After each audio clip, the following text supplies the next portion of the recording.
We go now to Georgia's Secretary of State, Brad Raffensperger. Welcome back to Face the Nation. Good morning, Mark. You just heard the senator from Georgia's comments that high turnout does not prove there is a lack of voter suppression in your state. He pointed to that failed state election board attempt to change election rules as sort of proof of intent there. How do you respond to that, and how do you shore up confidence in your state system? Well, it's actually very sad to hear what he said, but he's been handpicked by Stacey Abrams when he ran several years ago. And she is actually the founder of the election denial movement. She lost back in 2018 by 55,000 votes. And then when we passed the Election Integrity Act of 2021, she said it was Jim Crow 2.0. But what you've seen in 2022 election and this election is record turnout. We now have photo ID for all forms of voting. People were concerned about signature match. We'd actually been sued by the Democrat Party and the Republican Party questioning, the validity of signature match. So we added that, layered that on top, we added photo ID on top of signature match so that people know we are identifying who those voters are. And then you look at the turnout. We're almost pushing 1.4 million who've already voted early or who we've accepted their absentee ballots.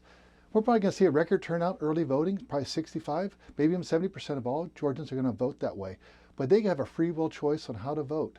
Yeah. As it relates to the state election board rules, I never supported any of those. I was very vocal about it on day one, and they were ruled unconstitutional. They were shut down. Mm-hmm. But both Republican counties, 2 Republican-controlled boards and 2 election boards actually joined those suits and fought against those state election boards.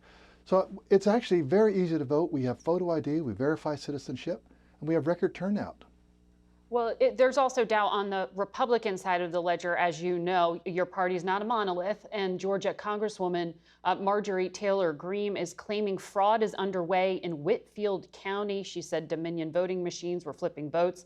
The county board said there was just one case of a printed ballot not reflecting a voter's selection. And then one of your colleagues said this was just human user error. So as the state's top election official, have you seen any evidence of fraud? No. And what happened in Whitfield County was the lady thought she had pressed a certain selection, and then when she printed out the ballot, she knew that. She saw that, and so then she made them aware of it, and it got corrected.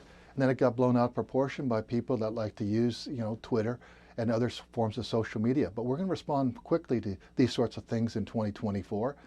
Because it's not supported by the facts. The equipment's working. We've done all sorts of audits, since the last election and coming up to this election. Well, it wasn't just some people. It was the elected representative for that district, the Congresswoman Marjorie Taylor Greene, who said that.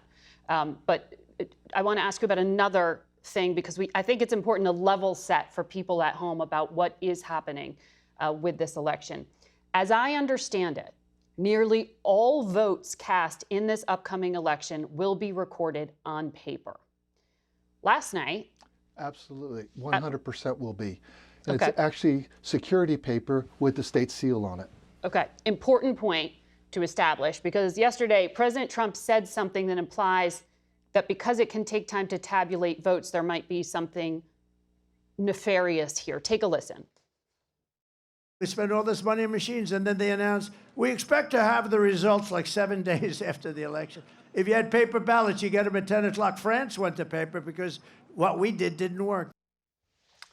He's pointing to a lack of paper ballots as a problem here. Is he accurately describing what's happening, and how long will it take to tabulate votes? In Georgia, 100% of all the votes cast will be on a paper ballot. But actually nationwide, it's going to be over 96 to 97% of all voting in America will be on paper ballots. But we also just put into law this year with SB 189 that all early votes and all early accepted ballots, they all will have to have their results reported by 8 p.m. That's 70, maybe even 75% of all the vote totals will be reported no later than 8 p.m. on election night. Won't take 7 days to tabulate votes, as he said? Absolutely not. What we will be waiting for is the overseas ballots that come in no later than Friday, and so those will then be the final numbers. And we'll just see if that makes the difference in the total vote totals. I understand we're very competitive, and that's why we've done everything since day one to make sure we have fast, accurate, and secure elections for all my voters here in Georgia. You are a Republican. You have said in the past that you supported Donald Trump in 2016 and in 2020.